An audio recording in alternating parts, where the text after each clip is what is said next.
Ajá, vale, muy bien. Bueno, pues buenas tardes a todos. Un placer estar pues, en este congreso que, aunque virtual, de tantas maneras nos acerca, ¿no? Acerca a nuestros cuerpos y nuestras mentes de alguna forma, ¿verdad? Porque, bueno, pues finalmente aquí estamos con esta semipresencia, ¿no? Que nos permite los medios. No quiero hacer un gran preámbulo y nada más. Bueno, pues recordar que pueden hacer sus preguntas en los chats, en el chat de Face para los asistentes, en el chat de Zoom pues para los ponentes. Eventualmente, si alguien hace una pregunta muy compleja, pues le vamos a dar la palabra en el chat más bien en el chat en Zoom. Y pues en principio eso es todo. Recordar a los ponentes también que disponen de 20 minutos para la presentación de sus ponencias. Y rogamos que respeten los tiempos pues, para que el Congreso pues, se desarrolle pues, con toda la fluidez que merece, ¿no? Nada más, dar las gracias a todos los organizadores que han hecho este grandísimo trabajo para que hoy podamos estar aquí presentes intercambiando reflexiones. Creo que quizá eso sea todo por mi parte. Nada más voy a presentar, en este caso, voy a presentar la mesa. Esta es la mesa, la primera mesa en la que inaugura este congreso y lleva por título Concepciones del cuerpo en el devenir histórico. Tenemos dos ponentes, no sé si ya el primer ponente llegó, me parece que todavía no. Ya llegué. Ya llegó, perfecto, gracias. Bienvenido entonces. Y bueno, pues entonces sí voy a presentar la primera ponencia que está a cargo de José Enrique Atilano Gutiérrez y que lleva por título Un debate epistemológico desde la periferia historiográfica corporal. David Le Breton y Michel Onfray, ¿hay un verdadero adiós al cuerpo en la escultura de sí? Pues adelante. Vale, muchísimas Gracias. gracias, Teresa. Un gusto escucharte y saber que estás bien. En primer lugar, agradezco a todos y cada uno de los aquí presentes virtualmente. Esto es una experiencia que a lo largo de estos meses, pues bueno, vamos a estar presentando a medida en que pues, la situación de la pandemia se vaya regulando. Y en primer lugar, quisiera yo agradecer de manera especial todas las atenciones que Alejandra Olvera y el profesor Carlos Oliviera han tenido a lo largo de todos estos congresos, porque ya han sido muchos. Entonces, yo en primer momento, al ver el nombre del profesor Carlos, decir, me va a tocar una mesa inaugural, entonces es un gusto enorme, espero después ahora que lo escuchamos con su participación, recordarlo en audio. Ya tiene algunos años que no lo veo, entonces me siento muy contento en este asunto y sobre todo Alejandra por tener el asunto de coordinar y dirigir las invitaciones, las atenciones, todo el trabajo burocrático que se hace atrás. Esto es maravilloso, ¿no? Entonces un gran esfuerzo, un gran reconocimiento de parte de uno para ustedes. Entonces, sin más, sé que solamente tengo 15 minutos. La charla que les quiero comentar o platicar es un speech de 5 cuartillas máximo, que es lo que generalmente alcanza una ponencia con tan poco tiempo, en la que de primer lugar vamos a centrarnos en un epígrafe. Estoy leyendo aquí me gustaría compartir la pantalla, pero si no, no hay problema. Aquí está bien el Word. Entonces, en primer lugar, quisiera empezar con un epígrafe de un historiador del libro, que a lo mejor uno va a pensar cuál es la distinción que puede haber un historiador del libro, como Roger Chartier, en la circunstancia de los cuerpos. Pues bueno, esto lo vamos a ir desmenuzando un poco a poco, ¿no? En primer lugar, el epígrafe dice, los otros, todos los otros, deben escuchar a los muertos solamente con sus ojos y recuperar las palabras antiguas en los escritos que conservan su huella, ¿no?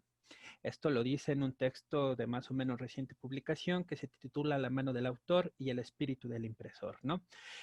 Con base en este epígrafe, bueno, la magia del debate y del debate epistemológico que quiero presentar entre un filósofo y un antropólogo, filósofo como Michel Onfray y antropólogo como David Le Breton, estos tres personajes, esta tríada francesa tan particular que podemos llegar a conocer, nos va a dar algunas pistas sobre cómo interactuar con algunas concepciones del cuerpo, ¿no? Entonces, hay una huella, me gustaría decir que hay una huella escriturística que encuentro en estas obras de dos intelectuales, como ya lo he dicho, Michel Onfray y David Le Breton, que espero poder desarrollarlas a lo largo de estos minutos, nos van a poner en dos perspectivas, ¿no? Onfray, desde una forma de escritura y exposición en sus textos más parecidas a las de San Agustín en sus confesiones, es una forma discursiva muy particular la que Michel Onfray tiene al momento de escribir en sus obras. Siempre encontramos en ella un ejercicio de autoanálisis que nos permite encontrar una proyección astral en la escritura de este filósofo, en donde su mirada está puesta en una trascendencia, en donde existe una constante preocupación por la ética, la moral, la luz y la oscuridad, lo bueno y lo malo, ¿no? Parece ser que es un dejo de maniqueo converso, en donde sus reflexiones yace, que podemos encontrar una constante inquietud de Michel Onfray por hacer una escultura de sí, ¿no? Esta expresión de una escultura de sí la encontramos en uno de sus textos que se publica por primera vez en 1993 y que se publica al español por ahí del 2009, 2014 y que lleva por título precisamente eso, una escultura de sí.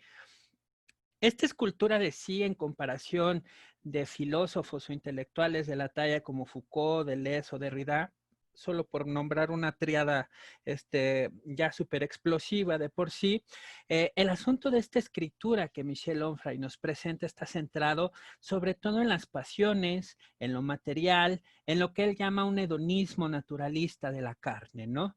Todo lo anterior gira en una expresión filosófica de esta idea que él puede llamar como cuerpo materializante, ¿no? Esto por un primer lado. En un segundo lado, con David Le Breton, en contraposición de Onfray, ve que en la antropología existe la posibilidad, la oportunidad de analizar y reflexionar las diferentes intervenciones que el agente exterior simbólico, llamado cultura o sociedad, realiza en el órgano carnal que toma diferentes representaciones. Esto ya se busca en lo trans, en lo queer, en lo discapacitado. Sobre todo estoy pensando que es lo que posibilita la oportunidad de esta charla con ustedes, el texto que David Le Breton tiene publicado como Adiós al cuerpo, ¿no? Entonces, este adiós al cuerpo y esta escultura de sí, ¿cómo van a estar dialogando, no? Bueno, entonces Le Breton ve que en la medicina, la cirugía plástica, la psicología, la psiquiatría, esto que él llama espacios transformadores de las múltiples realidades conscientes, yacen ocultas en las personas que deciden transformar su exterioridad, esto es decir, el cuerpo, la carne, para sacar a flote lo que verdaderamente hay en su interior. Para Le Breton, entonces la transformación quirúrgica médica posibilita el acceso a la verdad del yo accesorio.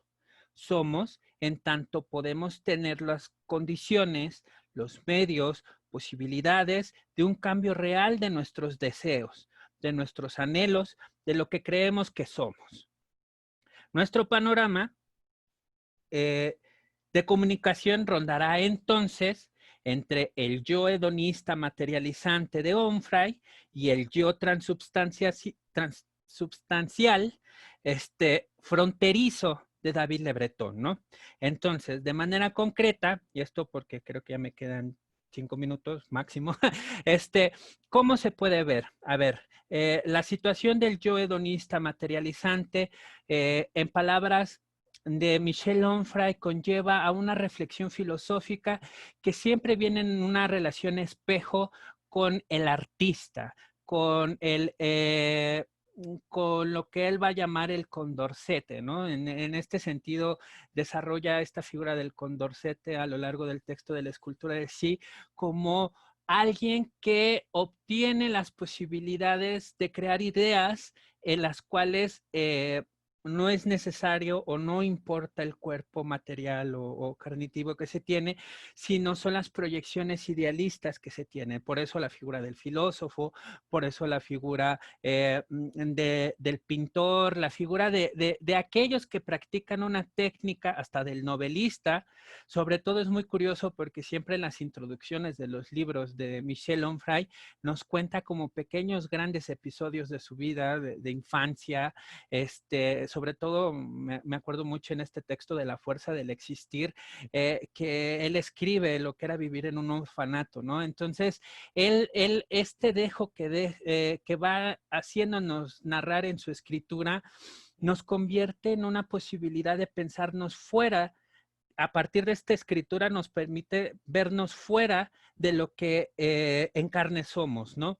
En comparación de este yo transubstancial fronterizo de David Le Breton, en donde es la inserción de la carne, es la sutura, es la ruptura de cuerpo, carne, órganos, sistemas, para transformar y liberar, hasta podríamos decir, quitar elementos que sobran al momento de hacer transformaciones de esta sustancia carnitiva, en donde vamos a poder denominar si es que realmente somos, ¿no?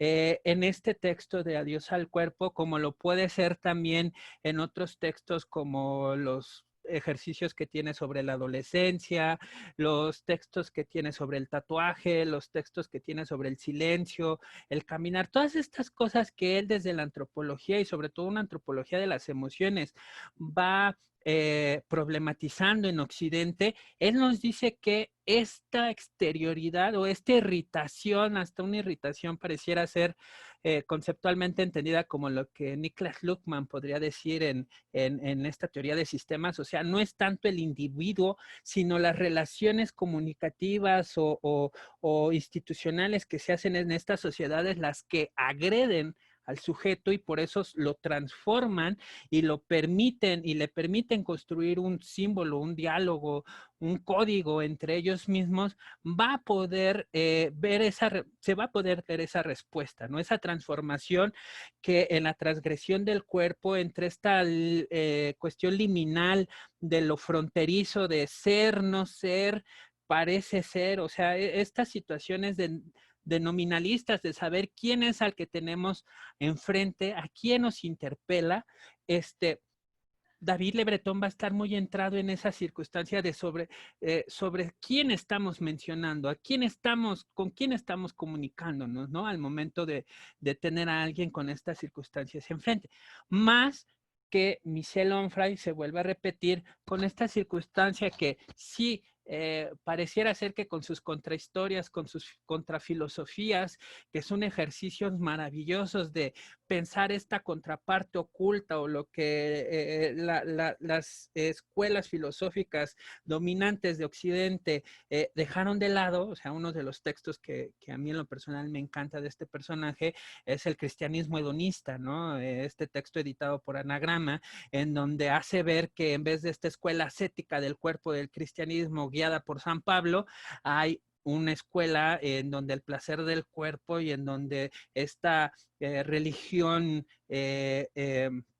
cristiana tiene también un sentido del placer y del goce bien marcado que después se deja de lado, ¿no? Entonces, más bien pareciera ser que con Michel Onfray hay una sublimación ideal de lo que esta carne pudiera ser. Sin embargo, esto se deja en el tintero, se deja en la reflexión, se deja en la idea.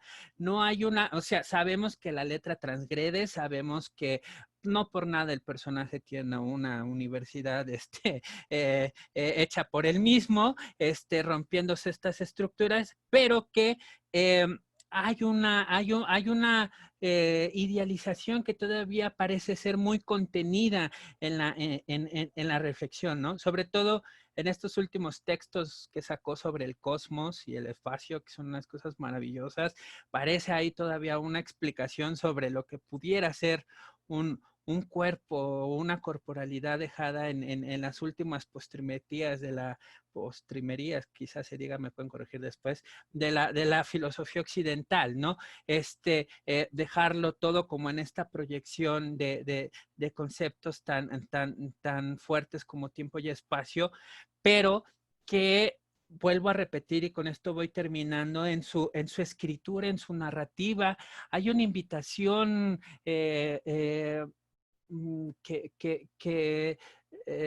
erótica en el sentido de ver y analizar el tema del cuerpo como algo que hay más allá, o sea, que hay una posibilidad de pensarlo más allá de este tipo de instituciones, ¿no? Pero que siempre está en comparación de estos grandes filósofos, o sea, en el texto de la escultura de sí, precisamente, la introducción es una experiencia de él cuando va a visitar creo que es Italia o alguna de las partes de Italia en donde está viéndose lo que pudo haber vivido Nietzsche, ¿no? Y entonces es a través del deseo del goce de lo que pudo haber experimentado Nietzsche para escribir ciertos textos que él se puede ver interpelado y decir, sí, esa posibilidad del goce lo veo a través de lo que él me deja, a través de lo que él estudio, ¿no? Y en comparación, Le Breton siempre va a decir, no, toda posibilidad de construcción es a través de lo que tú puedes realizar, ¿no? Entonces, pero esa transformación del cuerpo, no hay una carga intelectual como lo que hay en Onfray al momento de resignificar o reconceptualizar aquello que ya transformaste.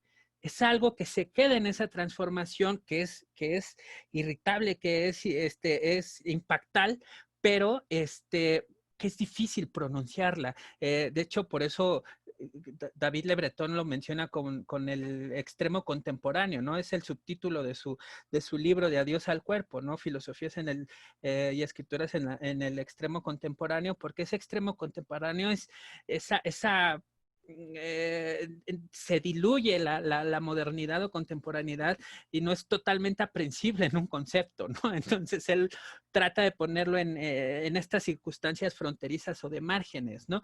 Que a futuro van a ir progresando a través de estos ejercicios de la cirugía, de la psiquiatría, de los saberes que él va estudiando, ¿no? Entonces, este debate, esta pequeña reflexión, pues es precisamente cómo nos podemos colocar nosotros en situaciones, ya sea como la que estamos viviendo nosotros ahorita, hoy en día, en cómo afrontamos la realidad al momento de ser enunciados por una enfermedad. Hay algunos que podemos decir si existe o no existe, se tiene o no se tiene, se puede trabajar o no se puede trabajar, y esto nos va a interpelar a nuestras propias concepciones e interacciones del cuerpo, ¿no? Esto sobre todo lo van a ver a lo largo de los días, que van a haber mesas especializadas sobre el tema de la COVID y la circunstancia, pero que lo vemos en este ejemplo, ¿no? O sea, hoy estamos aquí reunidos en estos medios maravillosos digitales que, aunque hay muchos que aún nos conservamos con la cámara oculta o etcétera, sabemos que estamos aquí conversando, ¿no? O sea, son interacciones corporales muy distintas. Hemos dejado el sonido del café, el sonido del barullo institucional, el dirigirnos a una universidad por el confiar nuestro espacio, ¿no? Yo sé que no tengo mi muro de libros atrás, maravilloso como muchas conferencias o compañeros tendrán, pero pues les comparto un poquito del espacio que tengo, ¿no? O sea, en el sentido de decir que ahora esto, ¿cómo vamos a afrontar nuestras cotidianidades corporales, ¿no? Y por lo menos con la invitación de la lectura de Michel Onfray y de David Le Breton en estos dos textos que he estado mencionándoles, Adiós al cuerpo y Una escultura de sí, es una invitación a que sigamos con este sentido. Sin más, quiero agradecerle a Teresa mucho su paciencia y sobre todo que me haya escuchado también bien, que el audio haya estado bien. Estoy aquí pegado a mi módem para no que se vaya la línea y yo aquí les estaré agradecido sus respuestas, sus comentarios, dudas, anatemas que tengan. Entonces se los agradezco mucho. Un aplauso para ustedes y ya me quedo callado.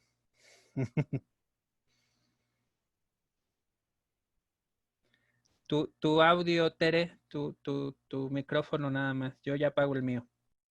Ajá, sí, ¿me oyen ahora? ¿Ahora me oyen? Ahora sí, Sí, perfecto. ahora Vale, sí. perfecto.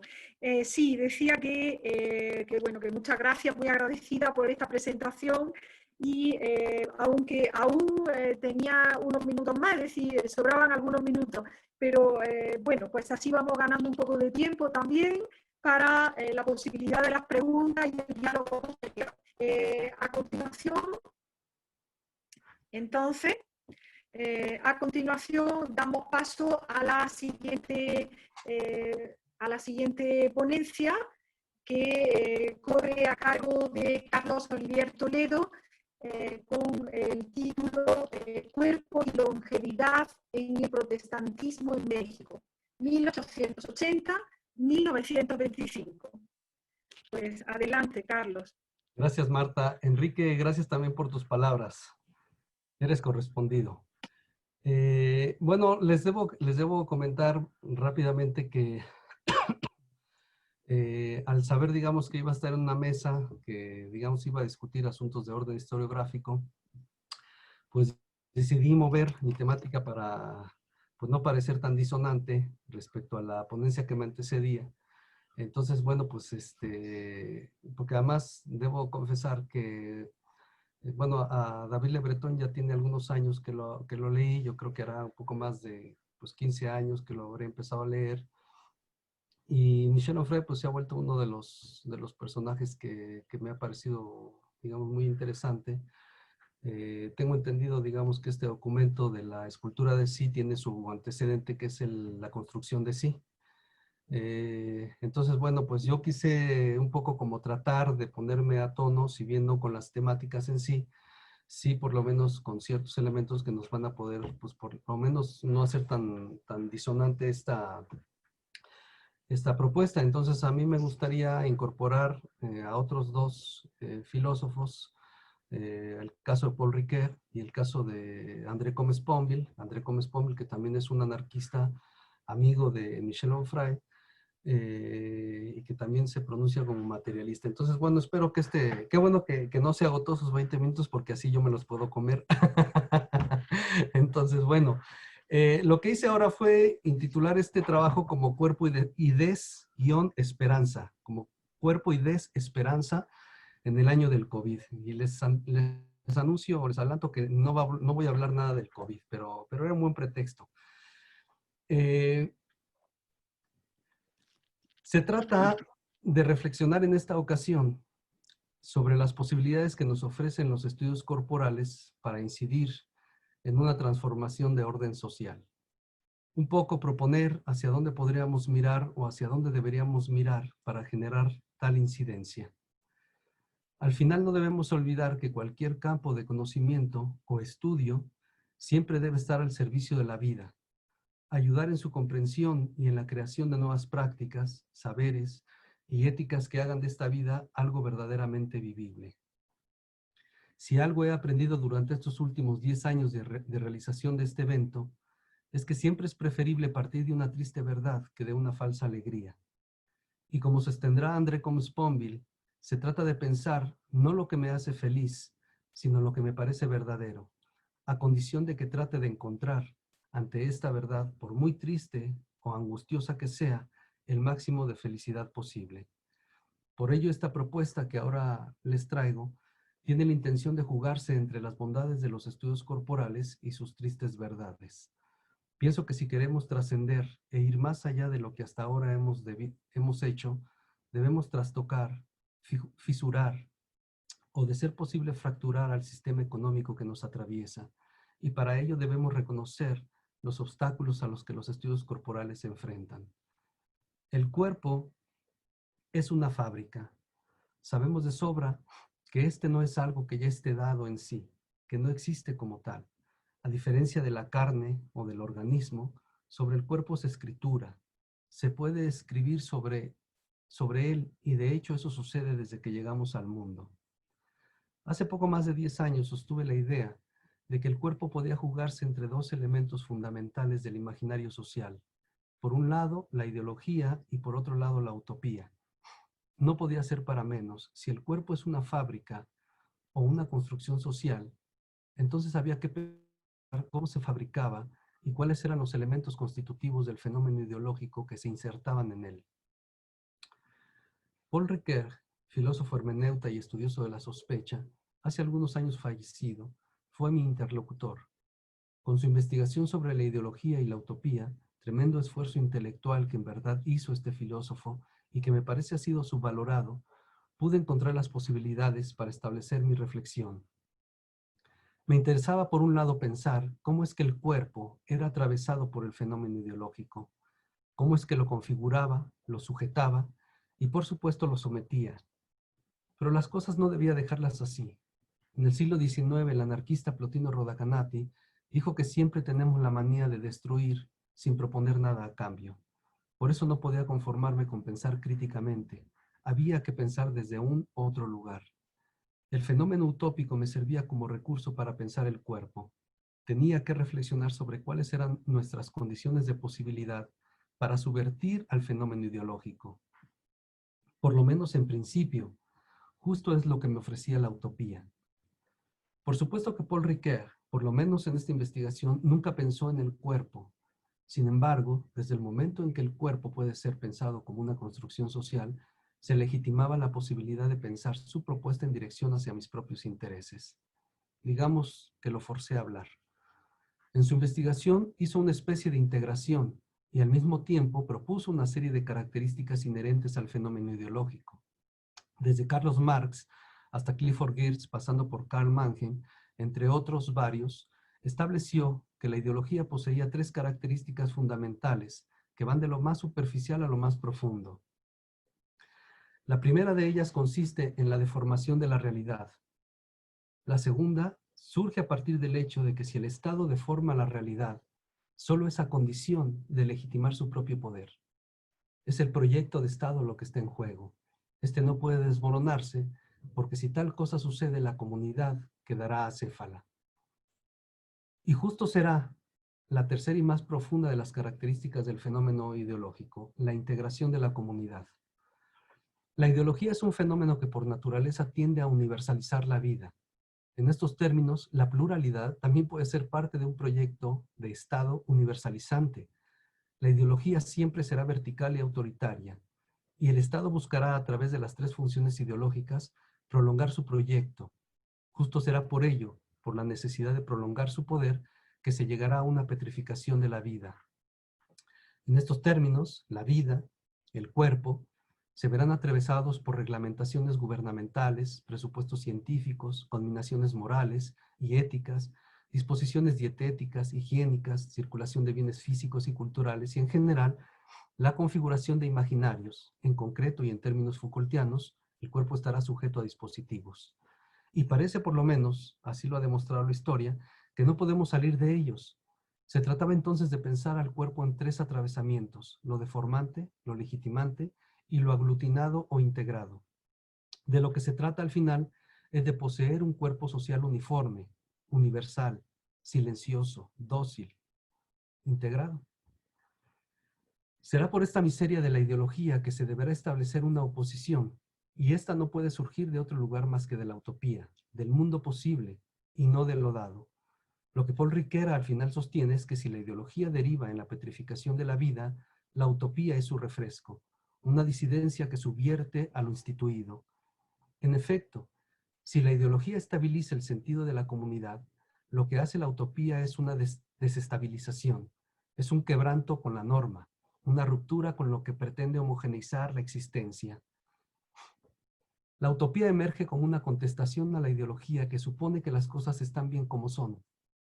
Esta busca convencer de que la situación como actualmente la vivimos es satisfactoria. La utopía, sin embargo, como forma contestataria de la existencia, lo que afirma es que las cosas son insatisfactorias y deben cambiar. La utopía sería una fábrica de lo posible y por lo tanto de un cuerpo proyectado. No en términos psicoanalíticos, sino en términos de un cuerpo posible, que aún está por hacerse y que de él aún no podemos decir todo. Esto fue lo que hice hace poco más de 10 años. Establecer un juego que iba de lo ideológico a lo utópico y donde se insertaba en medio de estas dos lógicas al propio cuerpo y su existencia, tratando de anclar la idea a eso que Michel de Certeau llama como el intersticio o los intersticios de la vida cotidiana. Esto me permitía establecer que si alguna opción teníamos para quebrantar el sistema, eso sería desde la utopía y el cuerpo como su espacio de creación. Siento ser tan esquemático, pero la brevedad de este tiempo me obliga, por un lado, a no dejar fuera el contexto de lo que enseguida les diré, pero también, por otro lado, a no detenerme en lo que ya en su momento fue dicho. El punto es que siempre que terminaba de presentar la reflexión, ya escrita o ya oralmente, había un hueco que yo sabía que estaba ahí presente, pero que no tenía claro ni el hueco ni el modo de llenarlo. Siempre me interrogaba cómo hacer del cuerpo el espacio de la insurrección, sosteniendo la idea de un proyecto que por su naturaleza pertenece al no tiempo y al no espacio, es decir, a la utopía, a lo posible. ¿Cómo trasladar eso que está en un no lugar y en un no tiempo a esto que soy? ¿Cómo hacer de esto que soy la ruta posible hacia lo que puede ser? Particularmente no supe cómo responder a este dilema. Siempre hay tiempos y eso es lo que a veces los seres humanos no terminamos de comprender. Hay tiempos y procesos, pero a veces ni los tiempos ni los procesos nos permiten entender o resolver nuestras propias necesidades.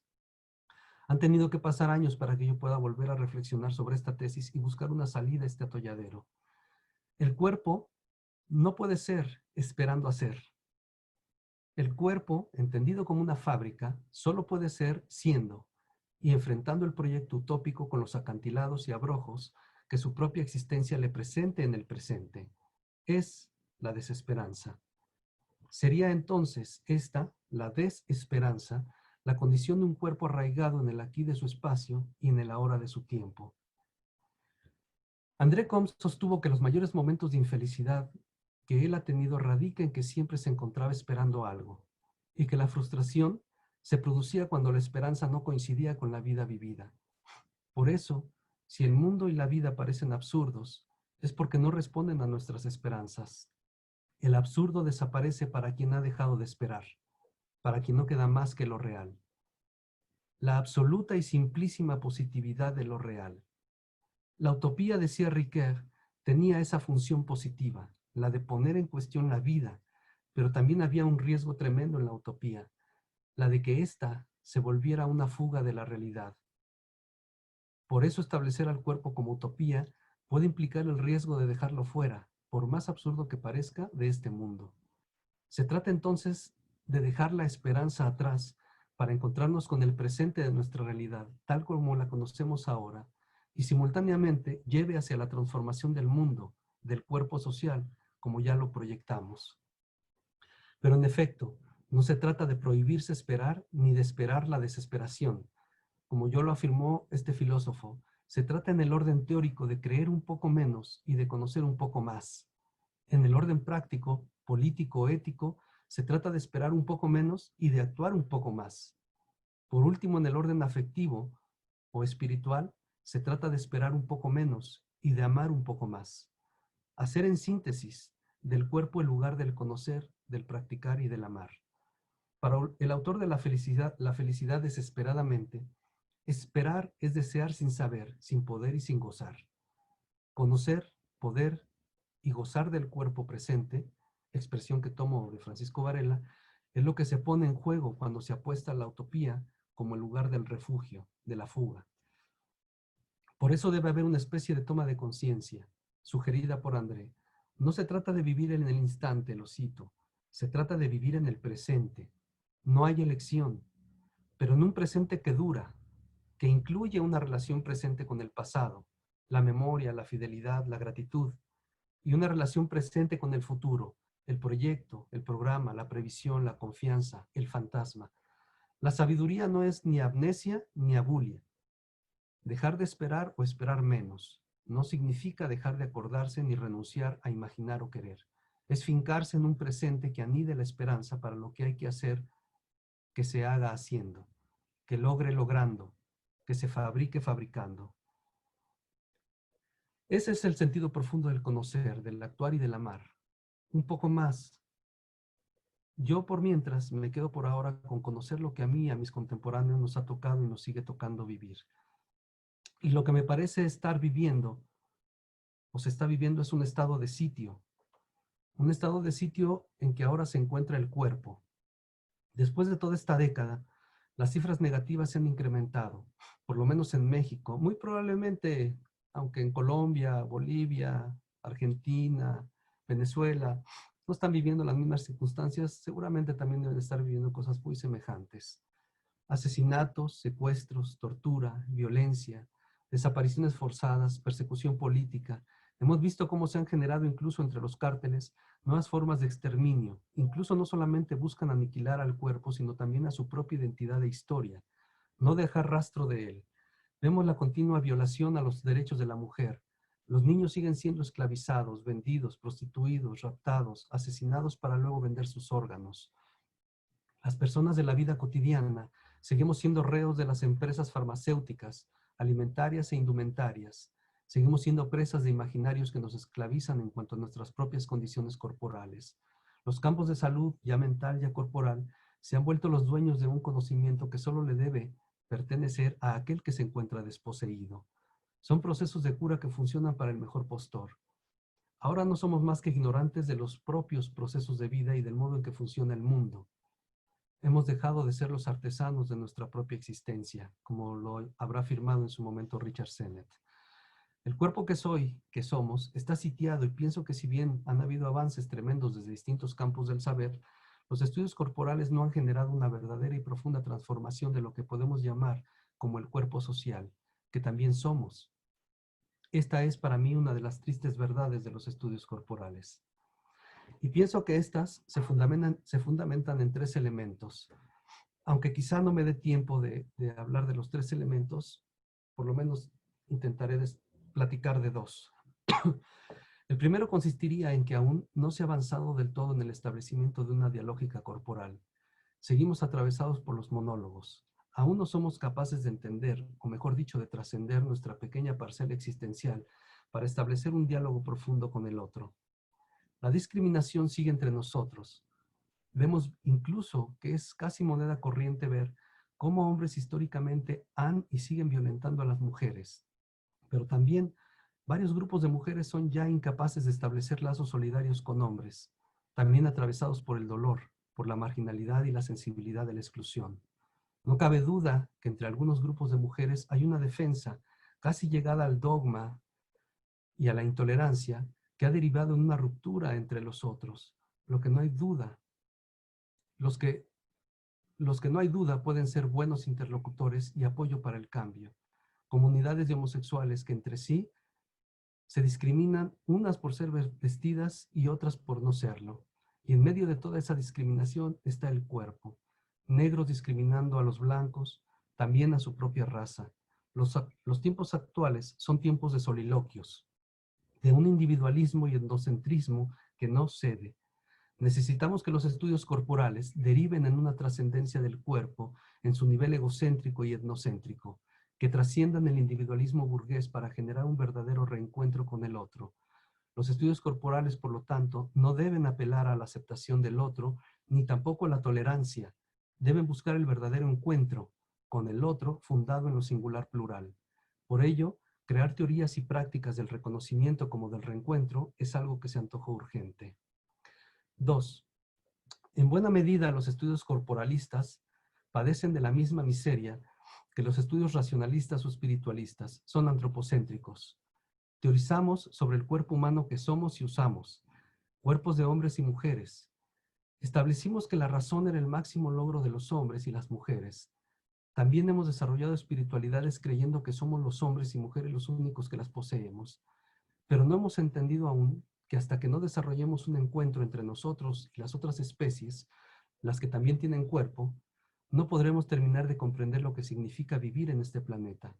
Hemos sido incapaces hasta ahora de desarrollar un lenguaje que nos permita reconocernos y encontrarnos con ese otro. Sostenemos una moral chata. Por un lado, se cuida el cuerpo de los perros, los gatos y otros animales domesticados. Por otro, nos comemos el cuerpo de los cerdos y nos vestimos con los cuerpos de las vacas. Creo que en este sentido, la comunidad vegana tiene mucha razón. No se trata de una propuesta de salud ni de crear propuestas de moda. Se trata de una ética antiespecista, antirracista y antisexista. Los veganos lo dicen ahora y en su momento también lo hicieron los evangélicos en México a principios del siglo XX. Estamos ante el mantenimiento de la esclavitud. Llevar a un animal muerto sobre nosotros o a nuestra mesa es continuar con la conquista humana que suponen que nuestro cuerpo es el centro de este cosmos, que hay vidas imprescindibles y otras que no lo son, que los cuerpos de otras especies son reemplazables, pero no las del cuerpo humano. Necesitamos ir de un antropocentrismo cínico hasta un mundicentrismo o sociocentrismo en términos de pensar como sociedad a toda la sociedad planetaria. Si no lo hacemos, los estudios corporales van a estar condenados a dar cuenta de un pequeño fragmento de la realidad, suponiéndolo como totalidad. Y 3, no me han hecho la señal, entonces supongo que todavía tengo tiempo. Estamos ante una nueva... 2 minutos. Sale.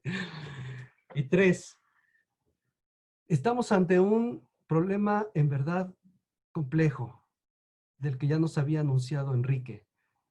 Estamos ante una nueva gubernamentalidad. El cuerpo y los estudios corporales se están enfrentando a una nueva gubernamentalidad, que es el mundo de la cibernética, que en realidad lo que significa de fondo es nueva gubernamentalidad. Y para no cerrar tan abruptamente diría, tenemos que tener cuidado porque a diferencia de otros gobiernos, este nuevo gobierno, esta nueva gubernamentalidad, nos hace creer que no estamos siendo gobernados. Nos hace creer que somos libres y que nos podemos mover con libertad en Internet. Pero en realidad eso justamente es el imperio. Dice Tikkun, perdón, el Comité Invisible, en su llamamiento y otros fogonazos, el imperio no es una especie de entidad supraterrestre, una conspiración planetaria de gobiernos, de redes financieras, de tecnócratas y de multinacionales. El imperio está allí donde no pasa nada, en cualquier sitio donde esto funciona, ahí donde reina la situación normal. Estamos ante un nuevo imperio que nos hace sentir libertad, que nos hace creer que nos podemos mover en Internet y en virtual y no pasa nada. Y eso es justamente el imperio que ya nos está atravesando. Finalmente, ya Tere, finalmente les comparto mi esperanza. No dejo de creer que al enfrentar estos dolorosos y espinosos retos tendremos la mejor evidencia de nuestra capacidad como humanos, de narrarnos en un presente desesperado, colmado de una utopía que desde el ser haciendo llegará. Entonces coincido con Ken Wilber, no habrá más que la sonrisa silenciosa de nuestro espíritu, ese que también es cuerpo, un sol resplandeciente en el corazón, la tierra convertida en cuerpo, las galaxias arremolinadas en las venas, las estrellas iluminando las neuronas de la noche, de modo que nunca más emprenderemos la búsqueda de una mera teoría de lo que ya es el propio rostro original. Pues gracias. Muchas gracias, Carlos, por esta bellísima ponencia, que a mí particularmente me ha tocado el corazón en muchos sentidos, ¿no? El corazón y la cabeza, claro, las dos cosas, ¿no? Yo siempre me gusta identificarlas mucho, ¿no? Bueno, en este tiempo, antes de dar paso a las preguntas, pues vamos a hacer como una especie de recordatorio de los elementos importantes, bueno, algunos elementos destacables de estas presentaciones. En primer lugar, José Enrique nos ha aproximado a Onfray, a Le Breton, en el caso de Onfray desde el cuerpo materializante, en el caso de Le Breton, perdón, de la transformación del cuerpo, el adiós, podríamos decir, ¿no? Nos decía José Enrique, el adiós al cuerpo, las relaciones, también nos habla un poco de las relaciones institucionales que agreden al individuo, en este caso, y lo transgreden también, ¿no? Hecho que conlleva entonces, podríamos decir, o dice él más bien, la necesidad de averiguar quién es el cuerpo, qué es y quién es el cuerpo. Quién es y qué es el cuerpo que tenemos enfrente, en este caso, ¿no? En el caso de Le Breton, en el caso de Onfray, reflexionaba también, dice que Onfray lleva a cabo una reflexión bastante contenida en muchos sentidos, y la escritura, en este caso, dice, su escritura de alguna manera diluye la modernidad. Bueno, pues ahí tenemos algunos elementos, han sido muchas más cosas, obviamente, pero nada más nos referimos a algunos aspectos, ¿no? de las presentaciones.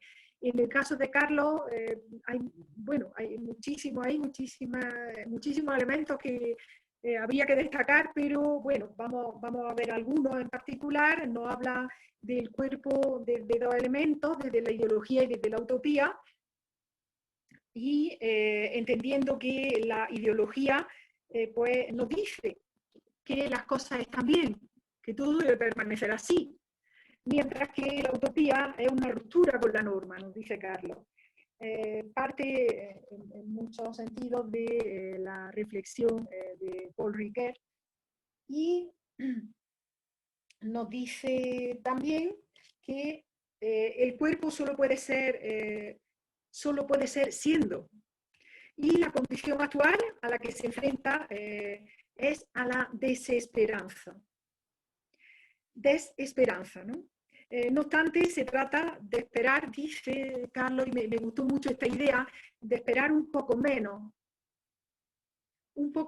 para hacer, platicar y amar un poco más. Coincido, yo coincido en que hay que esperar menos. Yo diría que la esperanza nos paraliza en muchos sentidos. Nos paraliza en lo que al hacer, a practicar y al amar se refiere. Por último, destacaría algo que también me llamó especialmente la atención de esta presentación, cómo se detiene en esa posibilidad de una ética antiespecista, antirracista, antisexista. En tanto que de alguna manera podamos huir de la idea de que los cuerpos de los otros seres vivos, en este caso, pues son menos importantes o son inferiores a los nuestros. Bueno, pues todo esto fue un poco lo que nos estuvieron presentando, muchas más cosas, claro está, y yo creo que podemos ya desde ahora abrir un turno de preguntas. Creo que el moderador de preguntas pues estará por acá. Sí, soy yo ya. Ya prendí el micrófono. Bueno, yo he recogido preguntas y comentarios que están tanto en Facebook como, pues bueno, más que todo en Facebook, porque el grupo de personas que estamos en Zoom, no hay nadie que haya comentado nada más allá de saludarnos entre todos. Yo creo que ellos se van a ir animando poco a poco. Sí, seguramente sí. Entonces yo quiero, o sea, como primero fue la ponencia de Enrique, pues realmente no hay una pregunta como tal, más allá de la pregunta acerca de si estamos hablando del cristianismo hedonista en Onfray, como la pregunta del libro, mejor dicho, el título del libro. A mí me gustaría un poco que, de pronto, como para animar el debate en estos 10 minuticos que tendríamos de pronto para tratar tus preguntas, que nos hablaras un poco acerca de las escrituras de los cuerpos. ¿Sí? En cierto momento tú hablaste acerca de cómo en Onfray la escritura, existe una escritura en Onfray que nos permite vernos desde afuera, y en el caso de Le Breton es una escritura encarnada, ¿cierto?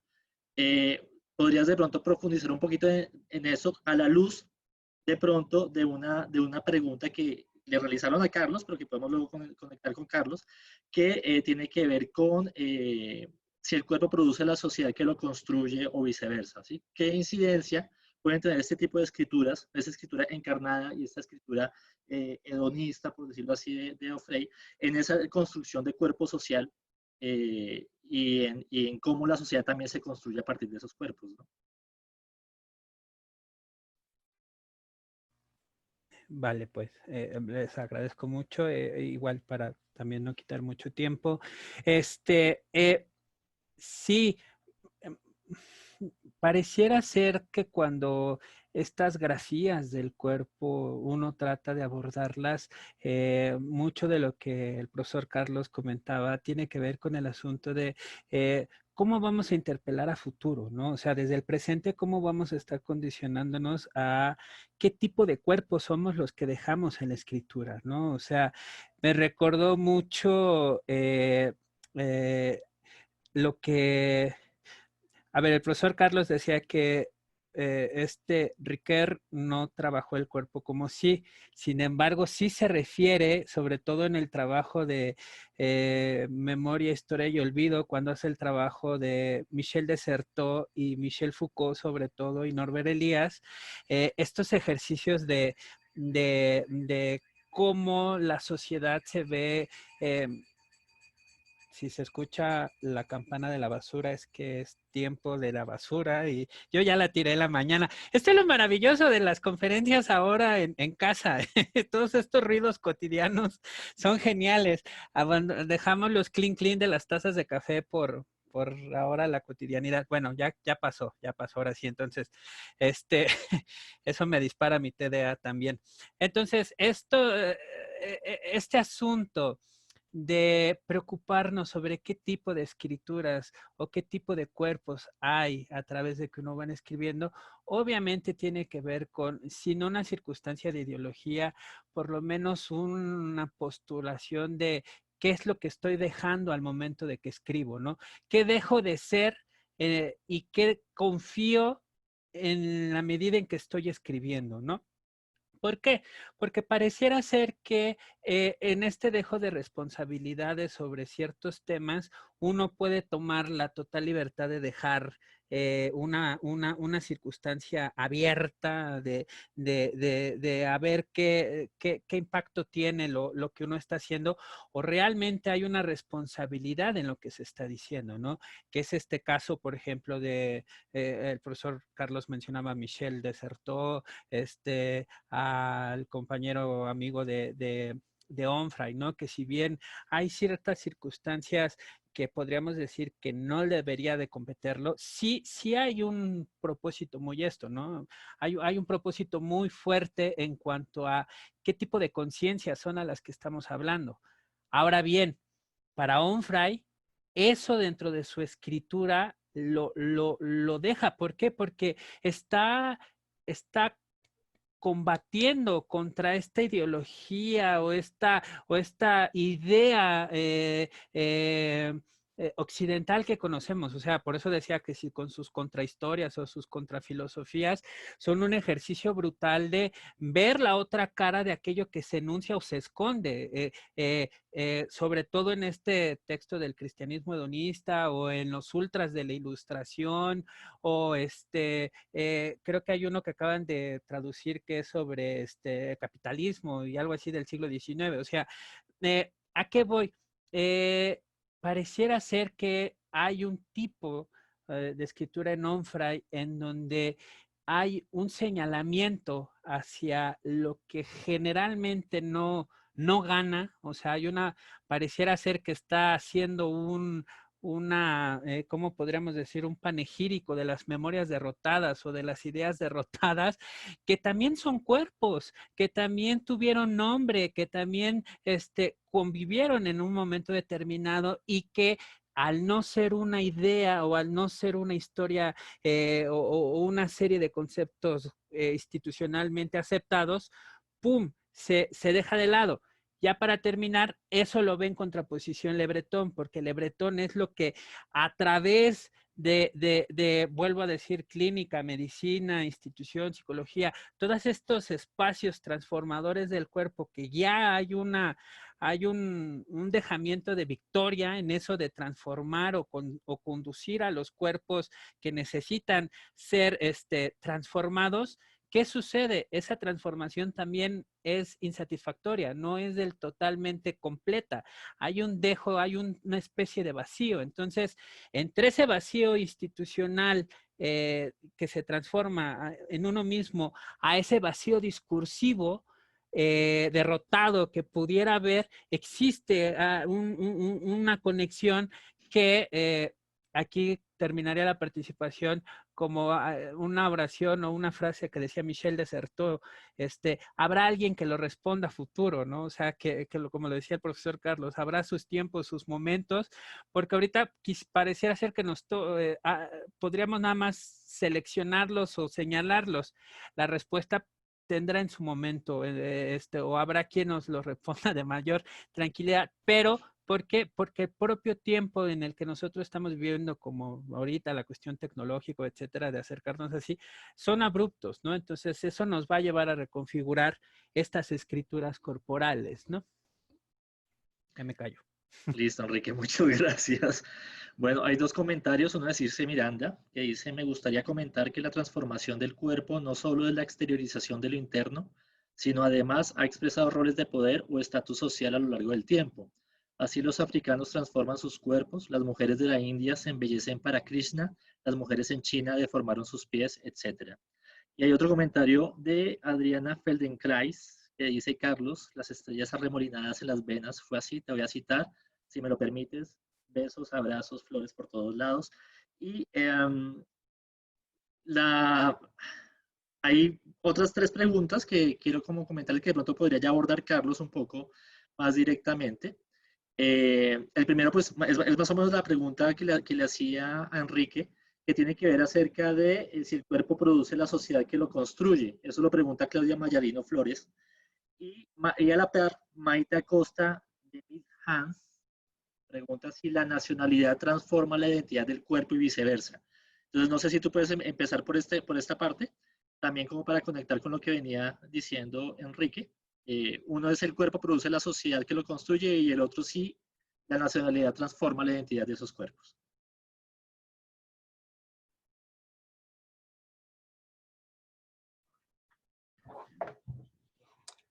No se les olvide que tenemos el caso del apartheid, ¿no?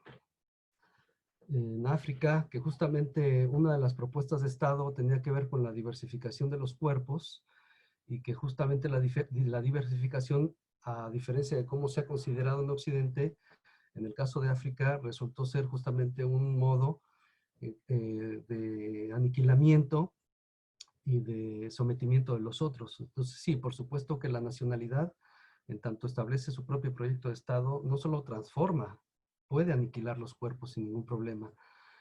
Y me parece que hasta ahora lo ha hecho, esa es la forma más evidente, pero también desde este lado tenemos pues, múltiples formas, desde las oscuras, las ocultas, hasta las mucho más evidentes. El cuerpo produce la sociedad que lo construye. Pregúntenme, o pregúntense, estamos aquí. O sea, estamos hablando de cuerpos a través de la digitalización, lo que hace 1 año o 2 años no pensamos, ¿no? Digamos, aunque la mayoría de la gente piensa que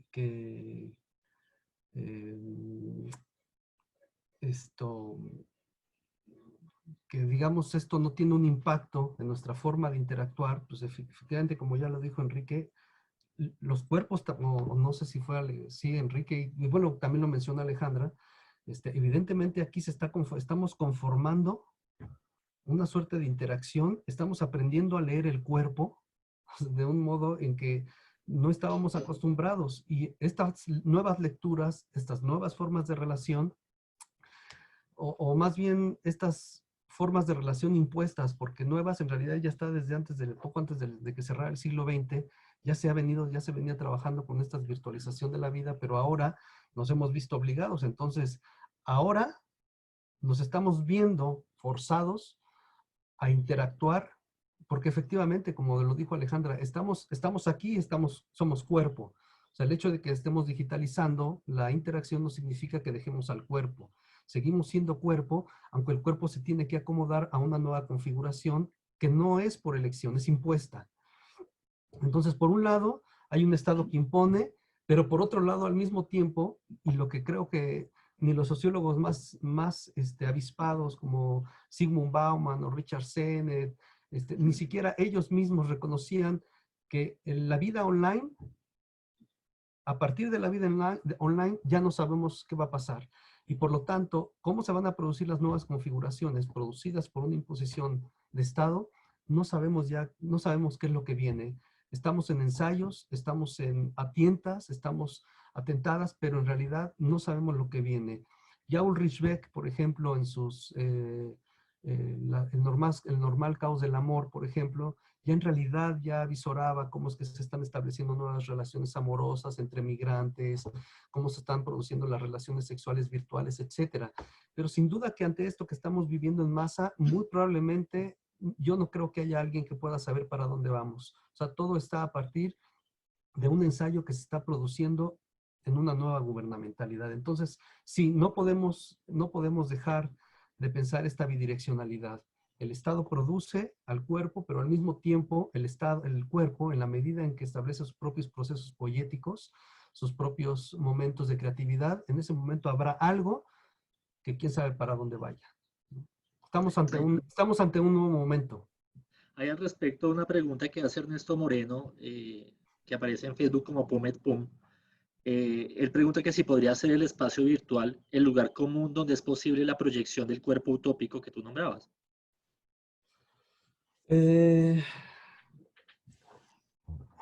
Yo tengo mucho mis reservas respecto a este mundo virtual. O sea, primero porque no hay espacio que no sea vigilado en el mundo virtual.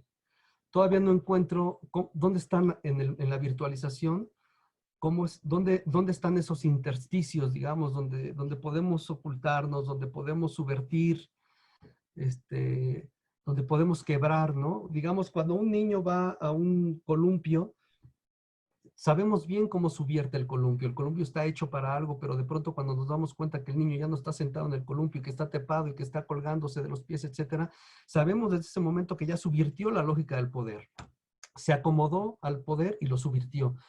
Pero aquí no sé cómo, digamos, el espacio virtual pueda ser un espacio de utopía en donde pueda quebrar a lo mismo que la produce. ¿Sí me explico? O sea, porque en realidad mira, la gente piensa, y yo he mantenido desde el principio mi cautela respecto a esta idea de la nueva normalidad. Si leemos un poquito de historia, en realidad no hay una nueva normalidad, todo se está jugando, la estructura del capital sigue muy presente, pero solamente que se hizo plástica. Se ha replastificado, porque ya había vivido un momento de plastificación, ahora se replastificó a grado tal que el cuerpo se volvió el objeto de consumo del mundo virtual. Entonces estamos, digamos, no ante una nueva normalidad, estamos ante una condición que ha configurado, se ha reconfigurado una superficialidad. En todo caso, estamos hablando de una configuración de una superficialidad, pero las estructuras de poder están presentes, nos están atravesando. Yo pensaría más que pensar en el espacio virtual como el espacio de la utopía, yo más bien me sentiría casi inclinado, como decía Eduardo Sartelli en su cajita, en un libro que se llama La cajita infeliz, donde dice que el único modo para transformar esto es sacando de raíz al sistema que nos atraviesa, el sistema económico que nos atraviesa. ¿Por qué? Porque entiendo perfectamente su propuesta, porque este sistema económico que nos está atravesando ha mostrado una cualidad que ningún otro sistema económico había mostrado, que era la plastificación. O sea, se amolda, hibrida, se mete debajo de las camas, se mete detrás de los monitores, está en todos lugares. Entonces, una de dos. O buscamos eliminar de raíz a este sistema, como es la apuesta de Eduardo, o buscamos desde el interior, desde el seno del proyecto mismo, del sistema económico, desde su seno, generar una utopía que desde dentro se convierta en un cárcel que lo asesine o que lo mate. O sea, no veo esas otras dos opciones, pero pensar de inicio al espacio virtual como el espacio de creación de la utopía, además de que me parecería, digamos, complejo en la medida en que eso nos vuelve a generar una esperanza. El espacio virtual como el lugar de la esperanza, y lo que yo quiero es ir a la esperanza y devolverme a mi presente, porque es en el presente, en el ser haciendo, donde uno puede transformar la cosa, ¿no? Pienso yo. Bueno, no sé si podríamos pasarle la misma pregunta a Enrique alrededor de cómo se producen esos cuerpos en la esfera de lo virtual o cuál es la percepción de esos cuerpos en la frontera de lo virtual, cómo se encarnan o cómo se desencarnan también. Claro, claro. En primer lugar, déjame prender la luz porque aquí ya está oscureciendo. Ahí está. Eh, Creo que en primera circunstancia,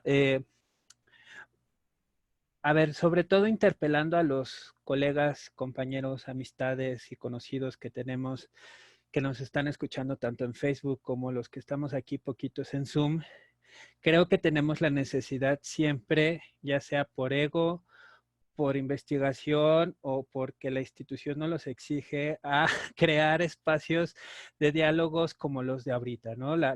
¿A qué voy? O sea, somos personas que socialmente necesitamos un lugar por donde exponer nuestras inquietudes, ¿no? Entonces, desde ahí, la circunstancia de dónde colocarnos o dónde ir a parar para crear este tipo de ambiente que ahora de manera virtual estamos desarrollando, tiene sus pros y sus contras, ¿no? En primer lugar, nos permite crear relaciones, por ejemplo, tú, Juan Fernando, ¿de dónde eres?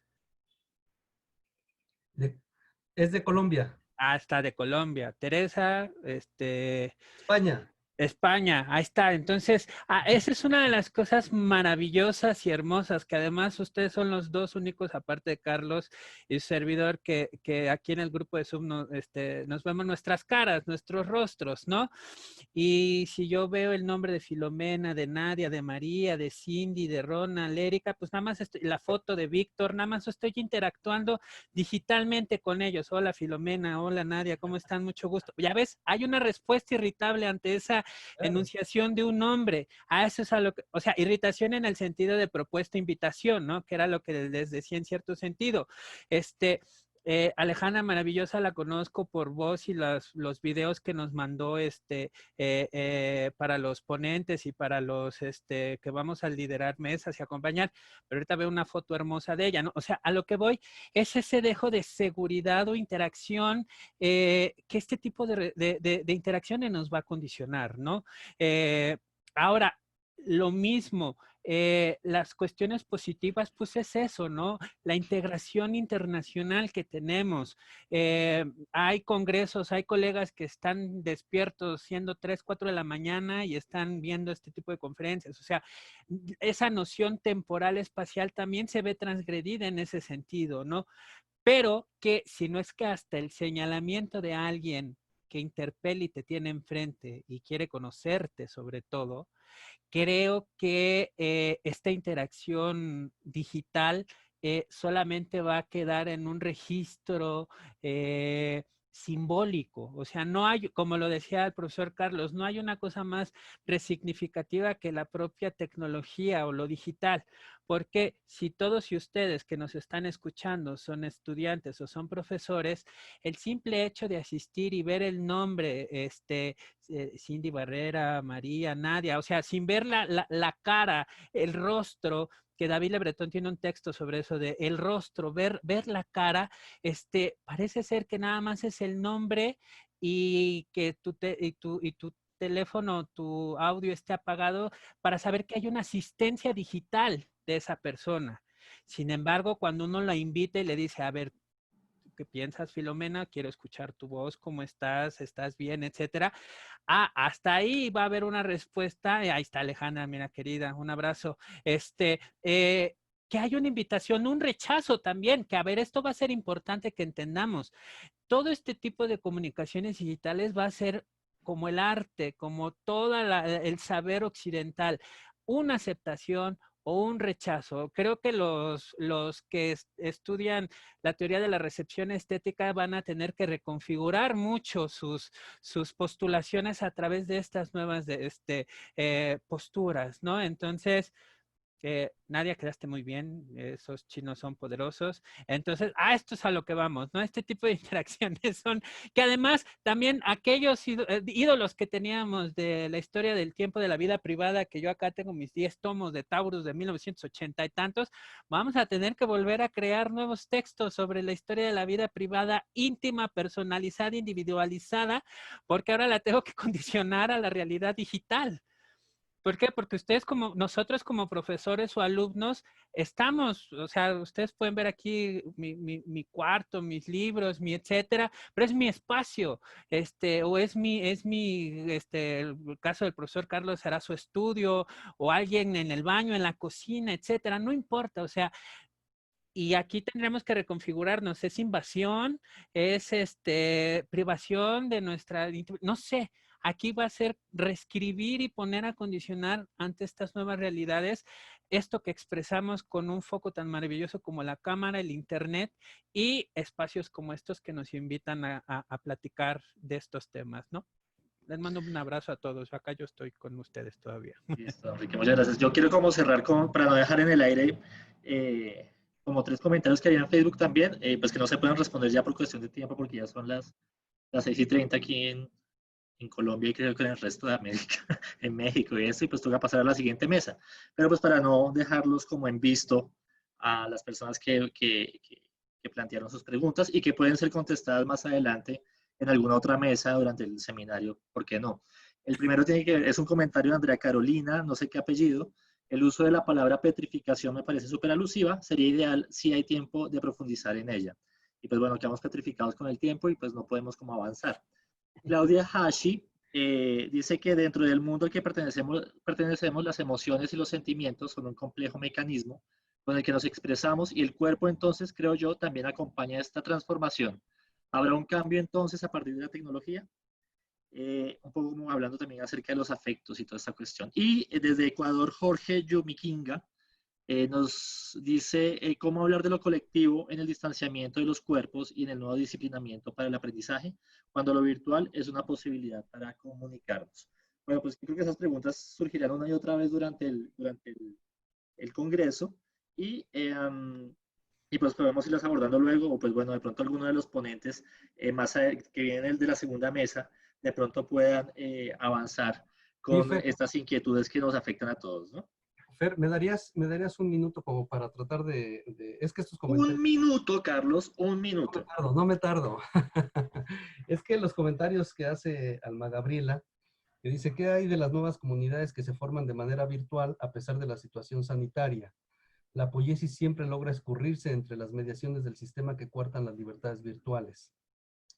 Y por ahí el caso de Maribel Vázquez Narváez, ¿qué piensa qué piensa el ponente acerca de los cuerpos sintientes y significantes? Bueno, su pregunta es más larga, pero no la voy a leer toda. O sea, lo que digo es, a ver, vamos a poner primero en orden las cosas. O sea, por eso decía, ¿el cuerpo queda fuera en el momento en que nos virtualizamos? No. ¿Quién diablos en este momento, previo a que iniciáramos todo esto, no sintió angustia? Ya lo decía... por ahí, no recuerdo ahorita el nombre, es un psicoanalista, el de la ansiedad al método, que no recuerdo ahora su nombre, Devereux, ya decía Devereux, de la ansiedad al método, pues antes de cualquier investigación científica siempre se encuentra la angustia y la ansiedad que hay cuando te enfrentas al otro. Y en la virtualización ahorita, eso no lo libramos con eso, o sea, la misma ansiedad de pronto sintió uno cuando decía, híjole, a ver si no se me corta la transmisión, a ver si me escucho, a ver si me veo, puta, a ver si sale mi voz, a ver cómo. O sea, hay todo un mundo de ansiedad que digo, si no está en el cuerpo, no sé dónde diablos está. Entonces, por supuesto que el cuerpo no queda fuera. Lo que yo decía es, este mundo, esta nueva gubernamentalidad, nos enfrenta a nuevas formas de lectura del cuerpo, nos va a enfrentar también a nuevas formas de experiencialidad del cuerpo, o sea, nos va a configurar, o sea, y ya nos está configurando. ¿Cuándo va a ser el éxito? ¿Cuándo vamos a obtener el éxito? ¿O se va a lograr hacer del todo? Cuando domestiquemos esta configuración. Cuando ya estemos completamente configurados al modo de la virtualidad y no nos demos cuenta que ya nos configuramos. O sea, ahí es donde el imperio se va a hacer posible. 2. Con esto cierro, Fer, esta Alma Gabriela decía, ¿y qué de esas comunidades que se forman de manera virtual a pesar de la situación sanitaria? Efectivamente, estamos frente a un sistema impuesto, frente a una dinámica que se nos impone, y como dije en su momento, sin embargo, el sujeto tendrá que encontrar a partir de sus propios procesos poéticos el modo de subvertir ese poder. O sea, vamos a tener que encontrar algún modo para en la virtualización subvertir eso que al mismo tiempo se nos ha impuesto. Ahora, pero esto significa que quebramos al sistema. No seamos tan ingenuos. No seamos tan ingenuos porque hagamos lo que hagamos, por lo menos hasta donde yo tengo entendido prácticamente en casi cualquier navegador.